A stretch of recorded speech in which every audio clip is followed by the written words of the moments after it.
ପ୍ରଧାନମନ୍ତ୍ରୀଙ୍କ କାର୍ଯ୍ୟାଳୟରେ ପହଞ୍ଚିଲେ ଦୁଇ ସ୍ୱତନ୍ତ୍ର ଅତିଥି।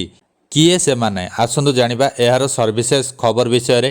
ପ୍ରଧାନମନ୍ତ୍ରୀ ନରେନ୍ଦ୍ର ମୋଦି ବୁଧବାର ସଂସଦ ଭବନରେ ତାଙ୍କ କାର୍ଯ୍ୟାଳୟରେ ଦୁଇ ଜଣ ସ୍ୱତନ୍ତ୍ର ଛୋଟ ଅତିଥିଙ୍କୁ ସ୍ୱାଗତ କରିଛନ୍ତି। ତାଙ୍କୁ ଦେଖିବା ମାତ୍ରେ ପ୍ରଧାନମନ୍ତ୍ରୀ ଆନନ୍ଦିତ ହୋଇଯାଇଥିଲେ। ସେମାନେ ହେଉଛନ୍ତି ଦୁଇ ଜଣ ଛୋଟ ଝିଅ। ଉଭୟ ଝିଅ ପ୍ରଧାନମନ୍ତ୍ରୀଙ୍କ ଉପରେ ଲେଖାଯାଇଥିବା ଏକ କବିତା ପାଠ କରିଥିଲେ। ବାସ୍ତବରେ ହରିୟାଣା ରାଜ୍ୟପାଳ ବଣ୍ଡାରୁ ଦତ୍ତାତ୍ରେୟ ଭେଟିବା ପାଇଁ ପ୍ରଧାନମନ୍ତ୍ରୀ ମୋଦିଙ୍କ କାର୍ଯ୍ୟାଳୟରେ ପହଞ୍ଚିଥିଲେ। ଦତ୍ତାତ୍ରେୟଙ୍କ ସହିତ ତାଙ୍କର ଦୁଇ ନାତୁଣୀ ଥିଲେ। ଯେତେବେଳେ ଉଭୟ ନାତୁଣୀ ପ୍ରଧାନମନ୍ତ୍ରୀଙ୍କୁ ଭେଟିବାକୁ ଇଚ୍ଛା ପ୍ରକାଶ କରିଥିଲେ, ସେତେବେଳେ ଦତ୍ତାତ୍ରେୟ ସେମାନଙ୍କୁ ମନା ନ କରିପାରି ପିଏମ୍ଓକୁ ନେଇ ଯାଇଥିଲେ। ଉଭୟ ଝିଅ ପିଏମ୍ ମୋଦିଙ୍କୁ ଗୋଲାପ ଫୁଲ ଦେଇଥିଲେ। ପ୍ରଧାନମନ୍ତ୍ରୀ ମୋଦି ମଧ୍ୟ ତାଙ୍କୁ ସ୍ୱାଗତ କରିଥିଲେ। ଏହାପରେ ଯେତେବେଳେ ଉଭୟ ଝିଅ କବିତା ପାଠ କରିବା ଆରମ୍ଭ କରିଥିଲେ, ପ୍ରଧାନମନ୍ତ୍ରୀ ମୋଦି ସେମାନଙ୍କୁ ତାଙ୍କ ନିକଟକୁ ଡାକି ସେମାନଙ୍କୁ ଆଦର କରିଥିଲେ।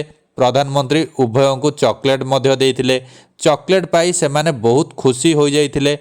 ଏବେ ଏହାର ଭିଡ଼ିଓ ସୋସିଆଲ ମିଡ଼ିଆରେ ଭାଇରାଲ ହେବାରେ ଲାଗିଛି।